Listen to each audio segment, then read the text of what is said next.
Welcome, everybody. This is Al Williamson. I'm here with Marjorie, and we're going to be talking about how to run a profitable extended stay rental during the shutdown, during this COVID-19 time.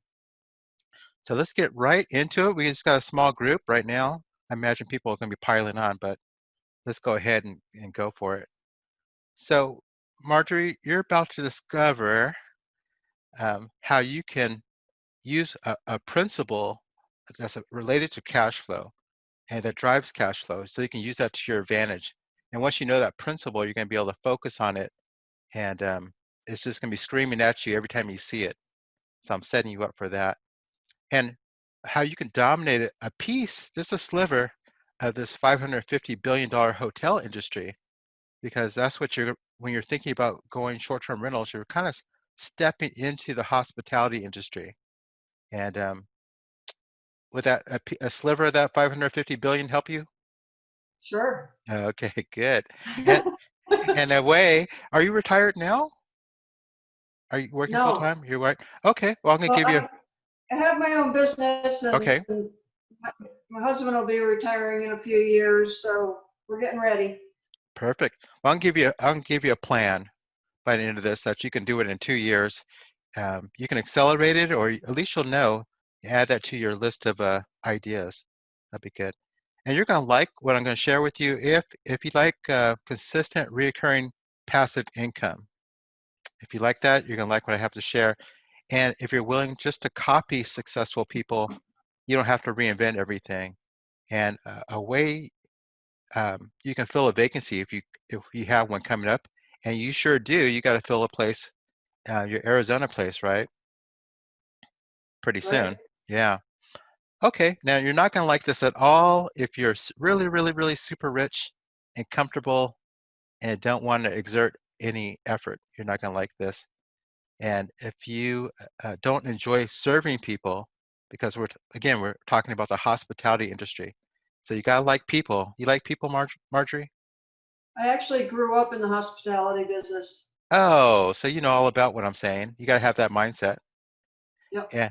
And if you're not gonna like this if you're looking to get rich quick, because I don't know how to do that myself. So I can't, there's no way I can share that. So I'm Al Williamson. I'm usually on stages and all about the country talking about uh, a landlord science, I call it. It's a way to use technology and different gadgets to reduce your expenses, and also what landlords can do to increase their income. So I'm all focused on the net income part of the passive income equation. And I'm usually on discussion panels and telling people, hey, we all signed up for something, all this recurring income, and that's not the case. It's not penciling out, and here are some things you can do about it. So starting to get out there. I was out there before COVID hit, and now I'm home with the kids, and I'm having a good time. I have 28 furnished rentals in Sacramento, California. I was working on an extended stay hotel. That's that commercial building I'm working on that I told you about. So I was building that Yeah. out, trained a whole bunch of people about how to do this modified version of Airbnb. I was telling everyone that extended stays are the way to go, and now we had COVID happen, right? The pandemic happened, and now we have all these articles. Some of these articles Adweek saying, with travel on pause because all the tourism and business travel is on pause, Airbnb looks to long-term stays. I'm like, I could have told you that. I was doing that all along. And then here we go, Seeking Alpha, which is an investment. It's a newsletter. It comes out and says Extended Stay America, which is that longer term version of the hotel industry with kitchens in them, is outperforming peers amidst the COVID-19. So even in the middle of COVID, Extended Stay America, which is mid-price, and they have kitchenette, they're essentially a furnished rental. They were outpacing those people who are doing those 1, 2 night stays. And then you got AirDNA.co. What they do is they collect data on Airbnb and look at the trends and all those types of things all over the country. they came up with an article saying how midterm stays, which is stays over 30 days and longer, may rescue short-term rentals. So they're saying, man, the extended stay version is working, and the not these 1-2 night stays, weekend stays is not working right now. So we're going to talk about that because even all through the pandemic, all through the shutdown, when there was no airplane travel or anything, my 28 rentals stayed 100% occupied when people were going out of business and everything. So that's what I want to talk to you about is how I'm doing this and what this flavor of short-term rentals is all about. You on board with that? I am. Okay, great. So here's a kind of a summary of what happened. Let's let that be the water, this blue be water. And as you get closer to the water surface, the higher you go to the water surface is the higher you can make your rates for your rental. Okay, that's how this little looks. Now, before COVID hit, I was enjoying some high rates, and that was good. And these fish are being my clients that I'm trying to fishing for. So there were a lot of them, and they were willing to pay high rates, and we were increasing our rates for our stay. That's our hook. We put it about right there, and we were raising our hook because we were able to charge more. But then COVID hit, okay, and the president talks about a nationwide emergency for a global pandemic. And what happened was the fish dove for safety. They wanted lower rates. That's where the mindset was, okay? Because everyone was kind of scared, didn't really know what was going on, and fewer fish were in the sea because business travelers stopped, tourism stopped, and conventions stopped, and all those people who were supporting those restaurants and things around them, they didn't travel either. So there's just less fish in the lake, and if you didn't know what was going on, you missed it. That's why so many people went out of business, because if they were looking for lower rates, and if you didn't lower your rate, they just passed on by you. That's what was going on. That's why so many furnished rental operators went out of business because they didn't lower their rates. What we did is if we decided that this was going to be something crazy, is going to be worse than we just decided. We didn't really know the data. We decided it was going to be worse than people thought, and people would catch on later. So let's catch all the best and the longest stays that we could. So we dropped our rates down there as much as we could so that we stay profitable, and we were able to stay filled. And that's how we made it so that we weren't harmed. And now we're able to increase our rates again because things are kind of bouncing out. But that's how we did it. And in general, the problem with people who are doing short-term rentals is that they're focused on the gross income that they can make, and they get carried away with that, how much they can charge. And okay, but the real truth is you have to look at your net income. That's really, if you make your decisions based on your net income, then you come out a lot better. Which one do you want more, Marjorie? You want gross dollars or a big net income? Well, gross is kind of meaningless, so I'm all about net. Yeah, you have to steer your ship, and you make different decisions if you're looking at net. That's what we're going to talk about is coaching right now, just about how investors, not people who are sharing their homes, okay, but investors should be looking at increasing their profitability and doing so as passively as possible, because your time is expensive. You know, if you're doing short-term rentals, 1-2 night stays, that takes a lot of your time. So we're talking about, again, the net income thing. And here's 2 secrets to be more profitable. And when I say profitable, what I mean by that is how much money would you earn beyond what a traditional landlord earns? Let's let the traditional landlord be if you were going to operate your rental in Arizona as a traditional landlord, you would make so much money, hopefully. And if you operated as a furnished rental, hopefully you'd be making more money. And we're talking about profitable based on how much more than you would make than a traditional landlord. You follow me there? Yep. Okay, perfect. So here's two secrets. Is one is looking at this whole thing as a marketing business. That's so important. It's all about the marketing, the stay filled, and the different tricks. And we will talk about rental arbitrage too. That's important, even if you are a landlord, because this gets into the principle about driving your cash flow.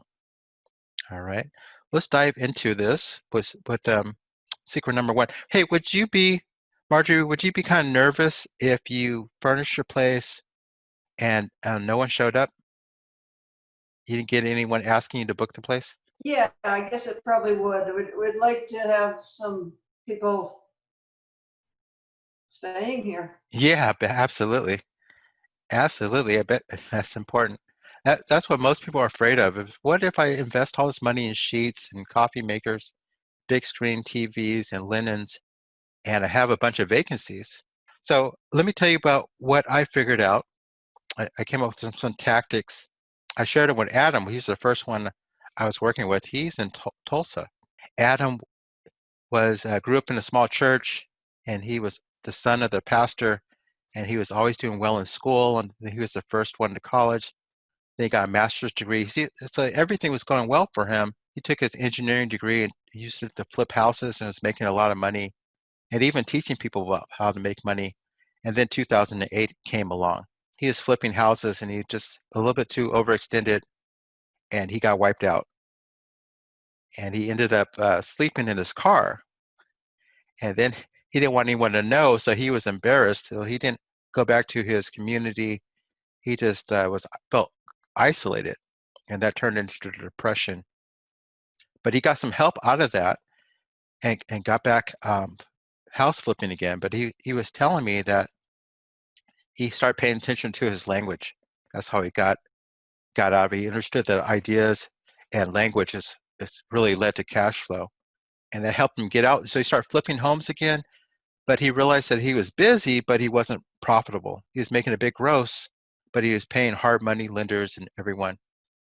So he came to me and he said, Al, I want to turn these places into, after he finished remodeling them, he wants to turn them into short-term rentals until he sold them. That way he could cover his costs. He needed some revenue so that he'd make some money. So I said, absolutely. I kind of look like you, and and I have a master's degree too. The same thing could happen to me. It could unwind for me. So I was really motivated to help him market.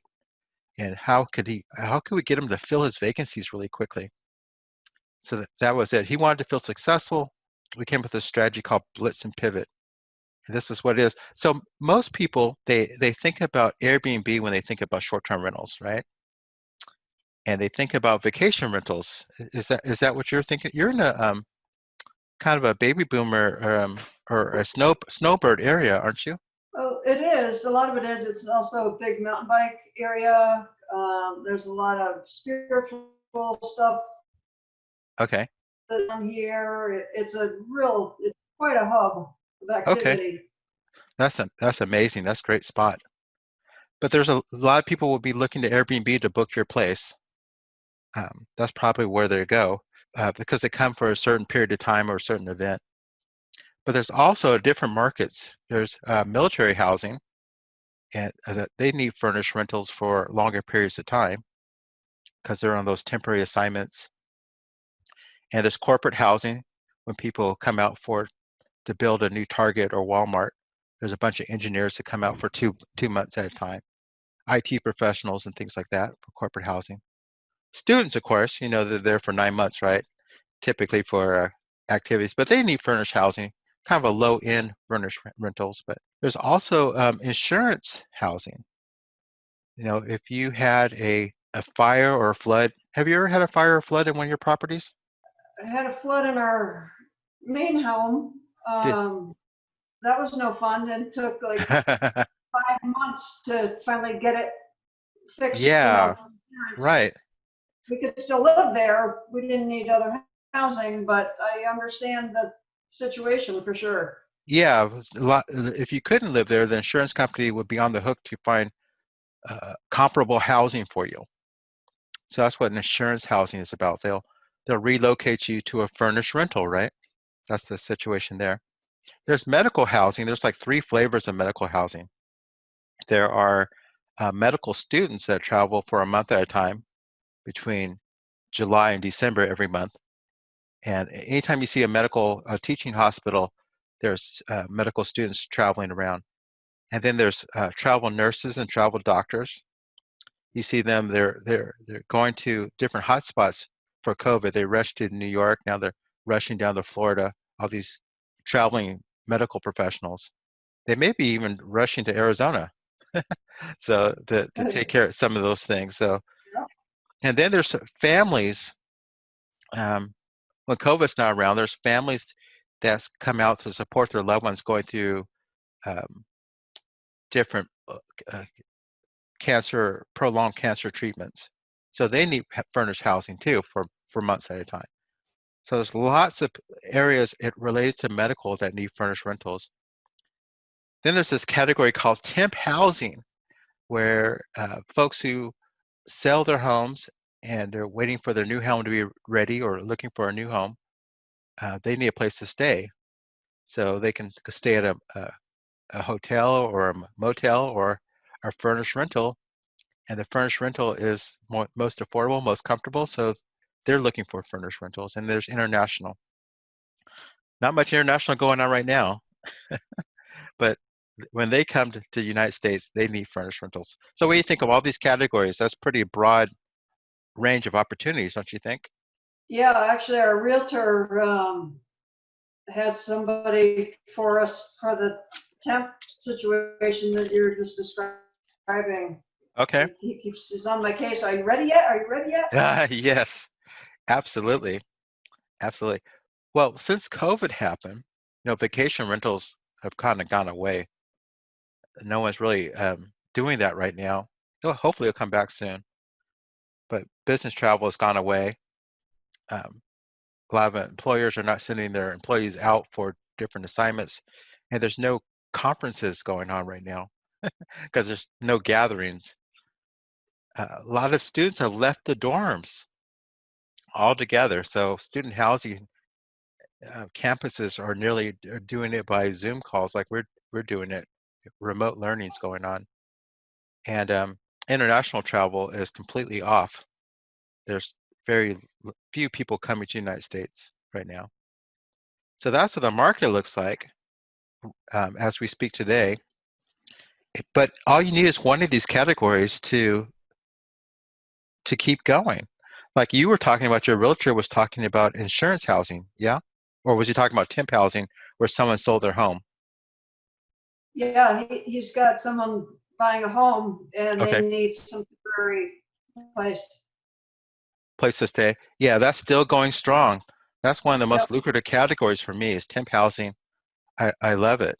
And if you know how to market into it, you can keep your rental filled and uh, still make 2 to 3 times more than a regular rental, just like that. So medical's still going, insurance still going, and military is still going. In fact, you see, we got National Guards traveling around, and we got the U.S. Marshals traveling around. They all need temp housing. So that's how that looks. Right in the middle of COVID, I developed 7 audiences. I really defined them. People who need temp housing right in the middle of a pandemic. That's probably the worst case scenario. Would you think, Marjorie? When right in the middle of COVID, when no one knew what was going on, that's when I pulled together this list, and this is how I help people keep their rentals filled under the worst situation. There were families who needed to isolate, so those guys needed their own furnished rentals, maybe even moving their loved ones from a nursing home to a different facility so they can isolate them. That caused a need for furnished housing. And then your neighbors, if you put out just a regular sign in front of your rental and say isolate here, furnished rental, then the neighbors surrounding that property, they know people who need it, and that's a great source of leads. That's helped a lot of people keep their rentals furnished. That's a whole different audience of people who can give you a word of mouth. And then long-term furnished rentals, just there's people who need something placed furnished for a year or longer. So you switch how you market to them. They're not looking at Airbnb. They're looking at different other online rental platforms. They're not looking at Airbnb. Healthcare professionals, we talked about that. They still, in the middle of a pandemic, still need a place to stay. And people in your network, that's a great source of leads. What I did was offer people $100 for leads if they knew anyone who was in town on an extended assignment. And that's how we got different leads that way. So all your friends and family, you use your Facebook page, and people, you kind of make all your friends and family part of your sales force. And then your extended network, that's the people that they know. They share the listing on Facebook, and you get leads that way. And then people who are staying at hotels, at extended stay hotels, just poaching them. They have an opportunity to stay at a hotel, or making sure that they know about your furnished rental. And your furnished rental has less people and is cheaper, so it's easy to poach them off. So that's the list that helped people keep their businesses from going under. I was helping them out with that list. Okay, so I shared those with Adam, the Blitz and Pivot, and he was able to quickly fill his rental. He started making $700 a month in Tulsa, which he would have made $100 otherwise. And he was a house flipper, so he didn't need to flip so many houses anymore. So what he did, he put together five of these furnished rentals, and was able to pay his housing, his food, and utilities. That's all he needed. And that brought him a lot of security. He didn't have to worry about being homeless anymore, because he was sleeping in his car at his worst point. So he was very concerned about security. So five of them was able to essentially retire him, and he still gets into other stuff. But when I asked him, I said, Adam, can I share your story? He said, make sure I tell everyone he's not homeless anymore. He wants you to know that he's doing fine. And in fact, he's traveling again. So those with that map of how to market and those different opportunities, that should make you feel a little more confident about jumping into this furnished rental business. What do you think? Yeah. If one slows down, you just do a different one, right? You just pivot.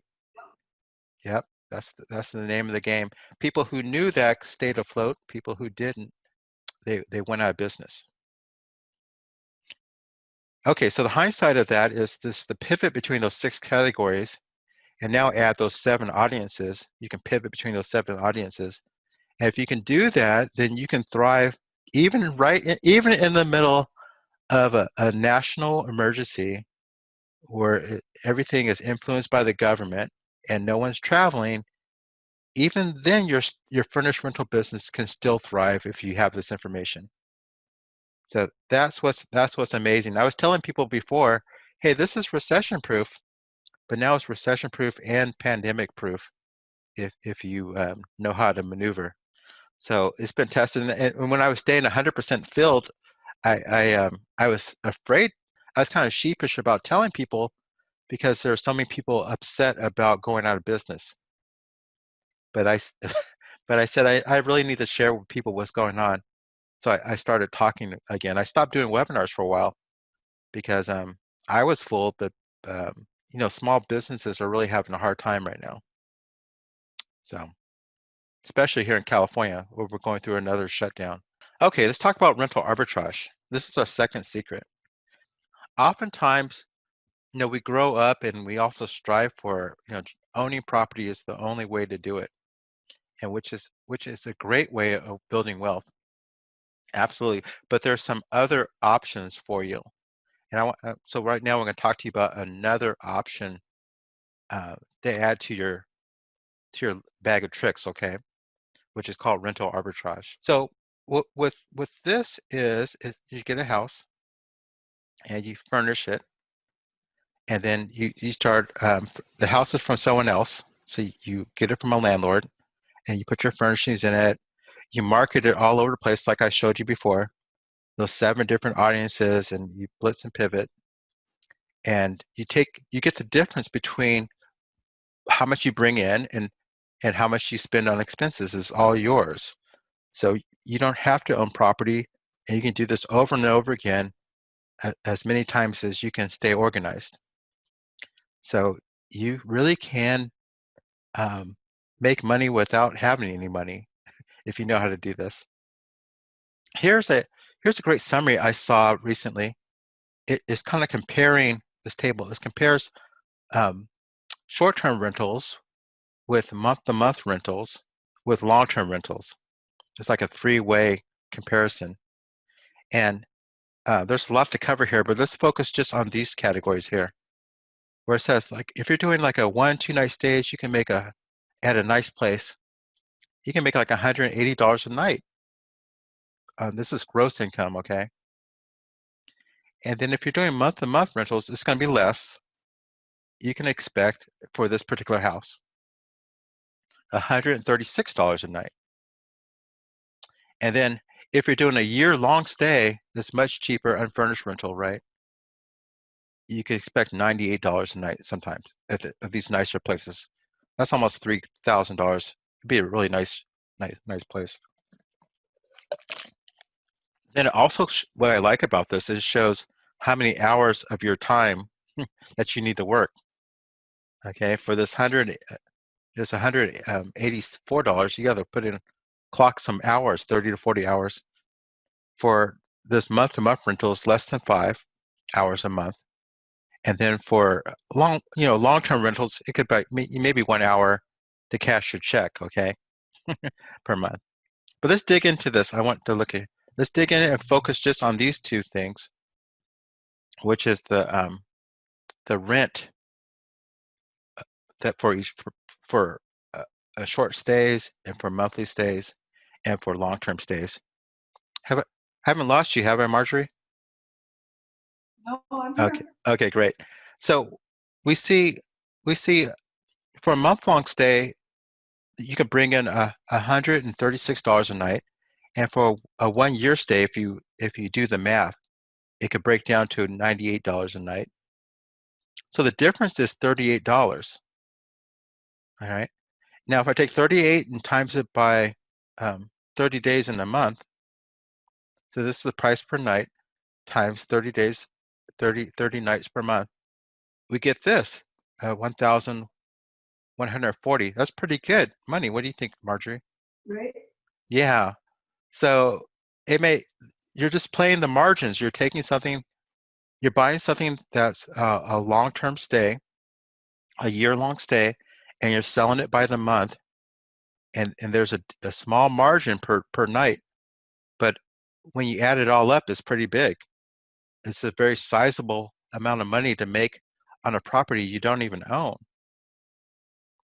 So that's good. So this is it. And even with the place that you have, your rental, you're taking it from something that would be considered a rental market. You could rent it as a long-term landlord, or you can put it into the hospitality hotel market and make a sizable amount more. So that's what we're talking about with short-term rentals. We're talking about taking it out of the traditional landlord market and putting it into the hospitality market.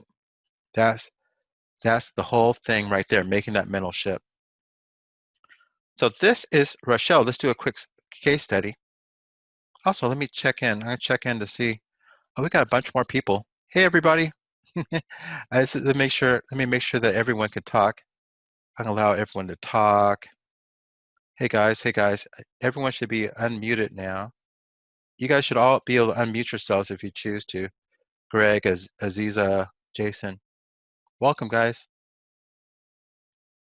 Okay. Chime in, guys. So this is Rochelle. She's in Reno, Nevada, and me get my button going again. She reached out to me and said, Al, I like how you do business travelers.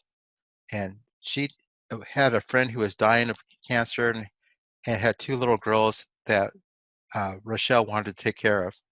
So she was really interested in creating some cash flow. So she was like, well, you're talking about how I can make money without any money, and I really need it right now. And does this work? And I said, yes, it works. And I said, let's document every step of way just to prove that it works to everyone else, and also to hold my feet to the fire to make sure that I don't flake out on you and that this is not a scam or anything like that. So she said, okay, let's do it. So I gave her some worksheets and it helped her find a place. So she found this place in Reno. This one bed, one bath house that needed some cleaning up, and she cleaned it up. She did some basic furnishings with it. I told her not to go overboard because people do go overboard and they spend a lot of money on their furnishings, and it takes them forever, almost 2 years, to pay off their furnishings. So the whole goal of this is to make money, not to stimulate the economy. You want to make money. Then I was with her on the couch. I found a used couch out of a consignment store, just keeping it simple. Okay. Now she placed a construction worker in this place who was in town for 10 months. He was doing a transportation project. We were negotiating with him on this place. He had the money, a housing allowance. He could stay at a hotel or he can stay with her and pocket the difference. So he was interested in pocketing his tax-free housing allowance, and so it was a good deal for them. So she found this place using her insider knowledge and knowing that it was going to be close to a, a, a regular festival called Hot August Nights, which is a car show. It's an antique car show that happens once a year. That's the time that hotel raises. So she was telling the guy, hey, how much can you afford? And he gave her one price. She said, fine, but you're going to have to move out during Hot August Nights. And he is like, well, it's going to cost me a fortune if I move out during Hot August Nights. Why don't I just pay you a little bit more every month? Through that negotiation, I was helping her with that, helping her understand how the housing per diem work with government travelers. She was able to make $900 a month of net income. And this is how she did it. She had her client his housing allowance was over $100 a night. Okay, so that's easy, $3,000. But she was charging him $2,100, so the client was pocketing $900, which he's very happy about. She's paying the landlord $850 for rent. Then her utilities, her Wi-Fi, her insurance, her landscapers, $350. And that's how she came up with $900 in net income per month. Now, she doesn't own this property, all right? She just rents it. And look at this. You guys tell me, who makes more money? Does Rochelle or the landlord make more? Who makes more money? Rochelle? She does, absolutely, doing this.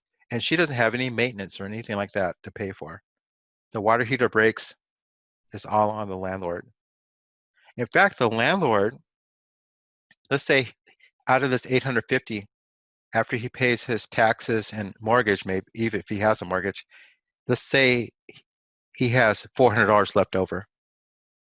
Okay, the landlord. If he was doing what Rochelle's doing, he'd be making an extra $900. So if we add those together, it's $1,300. So he would be making, on a net income basis, if his net income was $400, he would be making 3 times if he just furnished his place like Rochelle did. Okay, 3 times more. So that is pretty amazing. And what's amazing, Marjorie and everyone else, you can do both. You can be a landlord and go rent someone else's place. Okay, that took me a whole year to come to that conclusion because I was so fixated on owning rentals. I didn't realize that I could own a rental and go arbitrage someone else's rental. And that's what helped me walk away from my job, because I had the confidence and security that I could do both. I can make as much money whenever I needed to. That's how I walked away from my engineering job, is with that knowledge. So it's good stuff. So here's the detail. She put 4,100 into her startup costs without paying attention to her furniture. I was making sure that she was spending money on a prioritized basis. You know, you want to take care of your bid first and then other things. You don't want to start with your artwork, spending your money on artwork and cute Chotsy stuff. Again, her monthly rent is $900. No, that's her net income is $900. So it took her 4.5 months to break even. Now, if you're not paying attention to this, it could take you 2 years to break even if you spend a lot of money. So you got to pay attention to your startup costs. And I have some checklists and worksheets to help you do that. But she was very happy with this, and I was telling her, you know, uh, you you can break even so fast. You don't need to use your own money. And in this case, you know, the amount of money, her 4,100, her rate of return on that is 120%. So I said, you know, you could definitely pay someone 10% on their money and quickly pay them back in 4.5 months. So you don't really need your own money to do this if you go about it in a structured way. I hope you guys are following what I'm saying. So you really can make money without any money if you go about it in a structured way and stay within some parameters. You do just fine. And again, it's all about marketing, as we talked about before. And if you can market in the middle of a pandemic, then you really know how to market and you'll be just fine. I guess if a UFOs land, maybe something will different happen, but I wasn't expecting a global pandemic, but these techniques held up. So there's the thing, anybody who has the know-how can afford to do this rental arbitrage way of making money.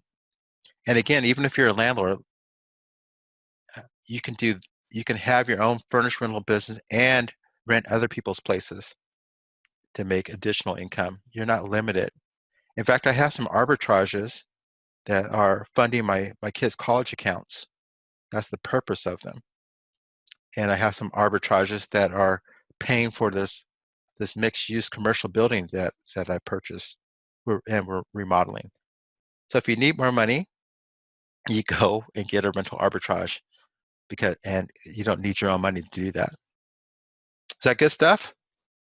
Is that helpful? Yeah. Okay, so the secrets here is the goal is to take something from the rental market, even if you own it, and reposition it and advertise it in the hospitality industry. Okay, so you're taking it from one market and putting it into another market, and you can make quite a bit more.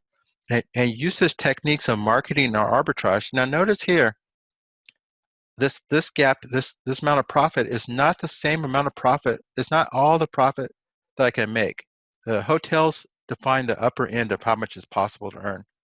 Your goal is to come 90% of that or 85% of that. That's how you always will stay filled. Okay, you're not trying to capture the whole thing.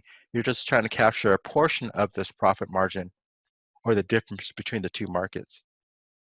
That's an important thing. You don't want to price yourself out of the market. All right. Hey, let me take some questions. How are you guys doing? Got some more people joined us. Hey, everybody. I hope everyone can. All right. I'll keep moving. You guys interrupt me if as needed. Now let's talk about what if you fail. What if you try this furnished rental business and you fail? What would you do? Marjorie, you're the only one talking to me. What would you do if you furnish your place and you're trying to get it going and you only got that one booking from your realtor friend and then you couldn't fill it again? What would you do? Well, you could always sell your furniture and recoup some of it. You could, but there's a few steps in between that. You got a few more safety nets between there. You could because your goal is to just to aim for corporate housing. That's the highest. You can own about 10 times more than a regular landlord. If that doesn't work, you could drop back down to do regular Airbnb If that doesn't work, then you could do long-term furnished rentals. Rent it out furnished for a year or longer and make about 30% more. What do you think about that? Yeah, I like long term. Okay, so you can do that. And if that doesn't work, then you could always sell your furniture, right? And do just a regular unfurnished rental and do fine. And then if that doesn't work, then you go vacant. And when you go vacant, that's when you lose money. So with those, there's some safety nets.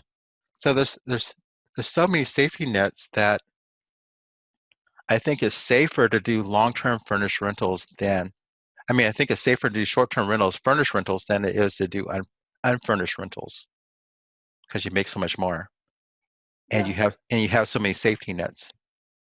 So it is a safe thing to do. Now here's the thing with I showed you how to stay filled even during the pandemic. You kind of understand the general what I was talking about, right, Marjorie? Yes. Yeah, there's these different categories and you pivot yourself to market to a different group and you stay in front of different audiences. That's how you stay filled. So with all those safety nets and with all that ability to stay to make money, 3 times more, even if you don't own property, I definitely want you guys to try it. I realized I would kick myself if a year goes by and I didn't do anything. Like once I knew about rental arbitrage, it was impossible for me to continue on as an employee, as an engineer for someone else when there was just no reason. So that was 3 years ago. I haven't haven't looked back.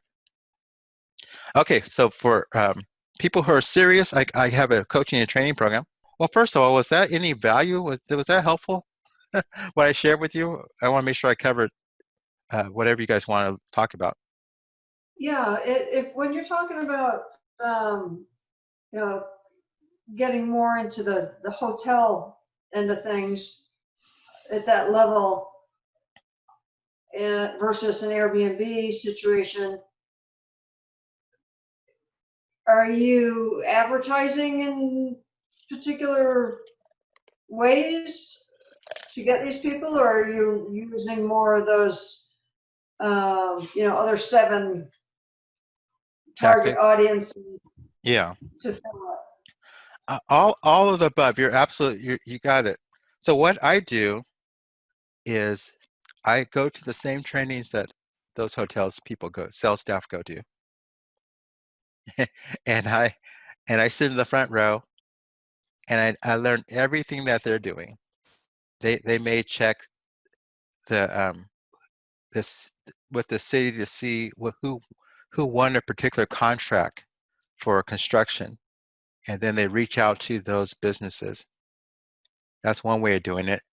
That's a little more sophisticated way of doing it, but there's some easier things you can do as well, and that's kind of what I'm showing with you. Just because your goal is to keep your place filled with high-paying clients and have a good net income without taking up a lot of time. Okay, so if you can do that by just putting an announcement on your Facebook page, you want to do that. You want to do those strategies first, and then work your way up to the more sophisticated ones. Okay, because I particularly like people who are in between and also construction workers. I love them because they're easy to keep happy. When I start going for doctors and heart surgeons to stay in my places who are traveling, they're a lot more picky and they're a lot more demanding, and they take up a lot more of my time. But back to your point, my whole focus is to focus on competing against hotels and not competing against amateur Airbnb people Hmm. because I don't leave so much money on the table, and these hotels that spend a lot more money on marketing, research, and knowing the trends of your city. They're the professionals, and I choose to compete against them and that's how I make a bigger margin. And that's what I teach in extended stays for landlords. Good, good question. Okay. Okay. Hi, I have a question too. Okay. I How you was doing? wondering, hi, I, I, yeah, I was wondering, how do you develop relationships with the corporate housing like sector? Like, do you just email companies and say, are you looking for corporate housing like relationships or? Mm-hmm. You can definitely do that. So that'd be the more the cold calling way. The way I teach is you start with the easy stuff first, which is, hey, do I know anyone who works at that company? Because here's the thing, this Aziza, is that your name? Yes, yes, Okay, so Aziza, your friends, they work at corporations, right? You right, have some, and they have HR departments. So your friends will introduce you to their HR managers, right, and there's already, so it's a warm handoff. It's a warm handoff, and that's more effective than blasting people. right. Now if you want to be strategic, like you want to get into the company that's right next to your rental, then that'd be I have a technique where you use LinkedIn. You know, you find the person in charge of housing via LinkedIn for that particular company, and then you build a relationship over time, because these people, these HR managers, they're not going to turn over their employees without a high level of trust with you. Okay, so there has to be a relationship, and like any relationship, it takes time to build I that. think. Mhm. That sound reasonable? Right. Yeah, it does. Okay, Thank you. you're welcome. You're welcome. I love the questions, guys. Anyone else? I see a hand raised. Jason, go ahead. You're unmuted. All right, thanks. Great presentation, by the way. Hey, thank you, sir. Do you see military and traveling nurses being a consistent audience over the next 6 to 12 months with, I do. COVID? And they are just a small portion of the audiences out there. You know, military people can't really, they're not volunteering for their assignments, but so they're deployed they're deployed. So you know, it depends on what's going on. They don't have, you can't really read the writing on the wall, but that is recession proof, that area, especially if you're in a military town. Now, traveling healthcare professionals, they're kind of more related to the increase in baby boomers and and also universal health care. So it's just like that. And as there's more baby boomers, there's going to be a higher need for travel nurses because they have patient to nurse ratios that they have to maintain. And what hospitals find is that is better to workload level with a travel nurse because you can get them on the floor helping out after with 3 days of training. Whereas if you hired a nurse, you take 10 or 12 days of training. So if you need extra help, you make it known that you need a travel nurse for a particular department, and the travel nurse agencies go and they recruit a travel nurse, and they quickly fill it. And more of that's going on. So there's a more and more need for housing, furnished rentals. Okay. And then a follow-up question would be on a different level. Do you see any new audiences emerging from the current situation that maybe you didn't see before all this started? Yeah, new audience. Yes, I did. So you may have caught it earlier on, but I was talking about. Let me go back there. Well, no, I'll just tell you. Otherwise, I'll mess up my present. I'll mess up everything. So there's a new audience with immediate people who haven't looked for a house in 30 years. Um, there was a need for, if you were involved in medical profession and this COVID thing, you didn't want to affect your own family, so you would go get a furnished rental. of your own house just to protect your family. And people pull their loved ones out of care facilities, senior facilities, to isolate them because most people are dying were in these care facilities. So that's a brand new audience. We have people that they get to work remotely from home. So since they get remotely from home, they say, well, let's just go to a nicer place. So they take a mini vacation for a couple of weeks at a furnished rental that might be a hour and a half away from their home. So that's growing in popularity, especially in the Bay Area or higher priced places, New York and bigger cities. They get out of town and they need furnished rentals. And whereas before, I might be over answering your question. Whereas before, if someone was fairly local, I would be very suspicious of them. Like you just lived a couple miles away or an hour away. Why do you want a furnished rental? But that's a brand new audience. These local travelers, fairly local travelers looking for a furnished rental. Okay. All right. Good thing to think about. Thanks, Al. Appreciate it. Hey, you're welcome. Any more questions? Let's keep them coming. Okay. So I hope that was of value, you guys. And let me tell you about if you want to keep going with me, because I'm always experimenting and trying new things as I'm keeping my 28 rentals filled all through the pandemic. I'm all set up. If we have a second dip of the coronavirus, I'll be just fine as well. And because I'm in the field and I'm experimenting with it. So I have a coaching and training program. Let me tell you about that. It's called Extended Stays for Landlords because I believe in the longer term version of furnished rentals, and now Airbnb is promoting it, and it's just proven to weather the storm, even through a pandemic. And there's 6 steps on how to do it, and if every step you take, you master it, you make more money, even if you don't go any further.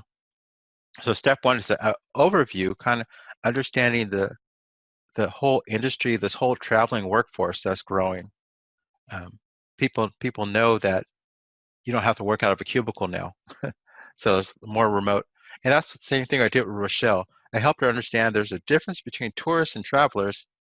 And the travelers have, all the horror stories. I just heard a horror story of someone's Airbnb guest touching a minor in the it was an apartment. And he went to the hot tub and he touched the minor. And that's a horror story for a host to have to deal with that. So anyway, I deal with travelers who are there for months at a time. They don't do this. They're there. They're representing their company. They're on their best behavior. They know they can lose their job if they act out. So just getting your mindset around focusing on travelers and then understanding your market's potential, which of course is the hotel, not what other Airbnb folks are doing. It's the hotels is the competition. You can choose to compete against the varsity team. So understanding that market, they're the professionals. And how to furnish your rentals is important, not to spend so much money on the startup. It takes you forever to break even. That's why I have a checklist of products that we buy and how you should spend your budget. You should spend your budget on the most important things first. And of course, that would be a sleep experience is the most important thing, and then go from there. Okay. So the checklist is also to help you delegate that out and make it simple for you on what products are holding up. Step 4 is to learn how to market for extended stays. That's completely different than marketing for stays less than 30 days. And we got into that with how to pivot those 7 different markets, and also my 7 different audiences inside of that. If you understand that, that's what we use to stay filled, 100% filled, when people were going out of business. Okay, so there it is right there. All those the military, corporate, student housing during good times, and insurance and medical and temp housing, regardless of good and bad times. Okay, vacation rentals only during good times, and international travel only during good times.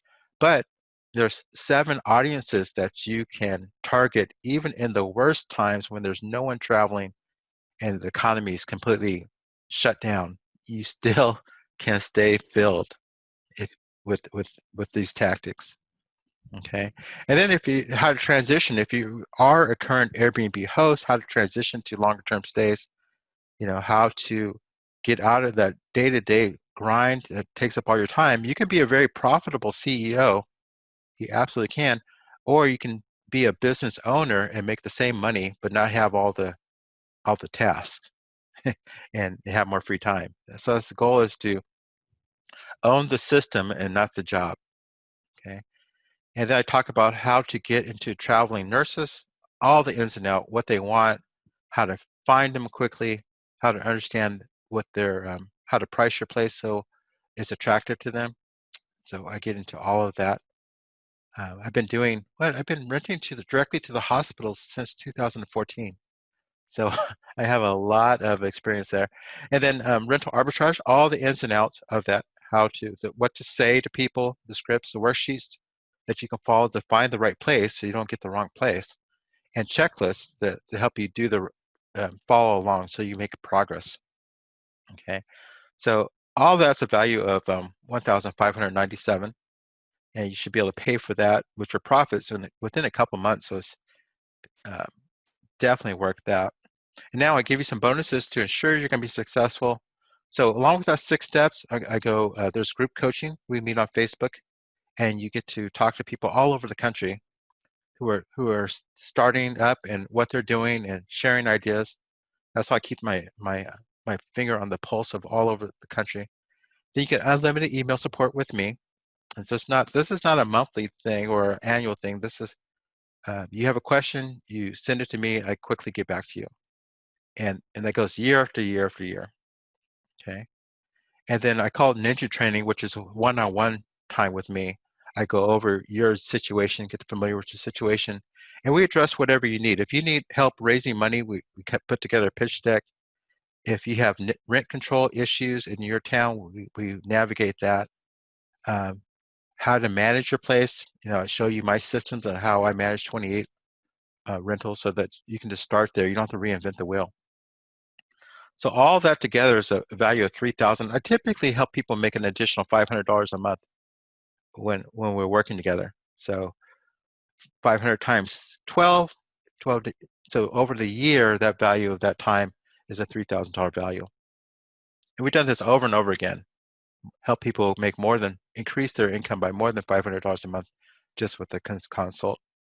So there you go. The whole system is there, and the total value is $9,997. But I'm not charging you that. There's no way I'm going to do that. But that's absolutely the value of it. It's a risk-free because I give you a 30-day money-back guarantee. And you probably see on my website it goes for $1,297. That's what I sell them at. But you guys hang on. I got a discount code for you. So hang on. I'm going to give you that. But that is it, and it's going to, that's what the knowledge that I use to leave my engineering job. And it's tried and tested. It's good. It's at extended stay from landlord. .com, extendedstaylandlord.com. And here it is. This is what it looks like when you go to that site, extendedstaylandlord.com. You can see this enroll in the course button. You click on that. And you can also take a look at all the different pieces of the course. And you can see all the syllabus. Take a look at that. It's a money back guarantee. You got 30 days to look it over. No questions asked at the end of 30 days. Within 30 days, you can send it back and just say, Al, it's not for me. And I send your money back. As simple as that. Okay, so you go over the 6 steps, and then you got all those resources. There's resources number 10. There's 10 modules, and there's a lot more than that. Anytime someone needs something, I create a module, and I add it to the resource kit. So everyone has it. So that's been going on for like 4 or 5 years now. So it's a very deep resources. You're going to go on a journey, and you have all the resources that you need. So it's been proven well over. So I could take any questions. I'm still happy to do that. You go to extendedstaylandlord.com to sign on up.